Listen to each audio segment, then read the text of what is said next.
పిల్లల కాన్ఫిడెన్స్‌ని తెలియకుండా డిస్ట్రాయ్ చేసే 5 పేరెంటింగ్ మిస్టేక్స్ ఏంటో చూద్దాం. మీ పిల్లల కాన్ఫిడెన్స్ పెంచాలని మీరు చాలా ప్రయత్నిస్తున్నారా? కానీ తెలియకుండానే దాన్ని తగ్గిస్తున్నారా?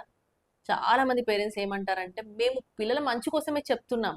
కానీ what if I tell you లవ్‌తో మనం చేసే కొన్ని మిస్టేక్స్ పిల్లల కాన్ఫిడెన్స్‌ని నెమ్మదిగా తగ్గిస్తాయి. అయితే మీరు ఈ టాప్ 5 పేరెంటింగ్ మిస్టేక్స్‌ని అవాయిడ్ చేయండి. నెంబర్ 1 ప్రతిసారి కంపేర్ చేయడం. చూడు నీ ఫ్రెండ్ ఎంత బాగా చదువుతున్నాడో అని చెప్పిన ప్రతిసారి పిల్లలు ఇంప్రూవ్ అవ్వరు. తమని తాము డౌట్ చేసుకోవడం స్టార్ట్ చేస్తారు. కాన్ఫిడెన్స్ ఇంకా తగ్గుతుంది. నెంబర్ 2 వెంటనే హెల్ప్ చేయడం.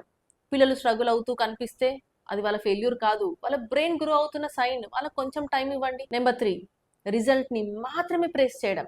100 మార్క్స్ వచ్చాయా అంటే సెలబ్రేషన్, 90 వచ్చాయా అంటే డిసప్పాయింట్మెంట్. నో, ఇలా కాకుండా వాళ్ళ ఎఫర్ట్‌ని అప్రిషియేట్ చేయండి. నెంబర్ 4 పిల్లల బదులు మనమే డెసిషన్స్ తీసుకుంటున్నామా?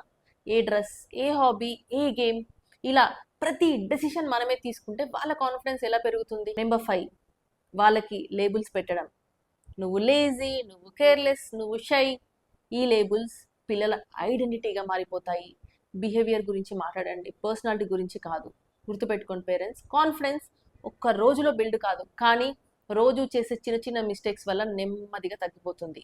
అందుకే ఈ టాప్ 5 మిస్టేక్స్ని మీరు అవాయిడ్ చేయండి. Doctor Swetha Reddy, parenting expert and life coach. So ఈ 5 మిస్టేక్స్లో తెలియకుండా మీరు చేసే మిస్టేక్ ఏంటో కామెంట్ బాక్స్లో కామెంట్ చేయండి. అండ్ ఈ వీడియో మీకు నచ్చితే వేరే మదర్స్కి షేర్ చేయండి. ఈ మీరు నేర్చుకున్న సబ్జెక్ట్ని వేరే మదర్స్కి ఎక్స్ప్లెయిన్ చేయండి.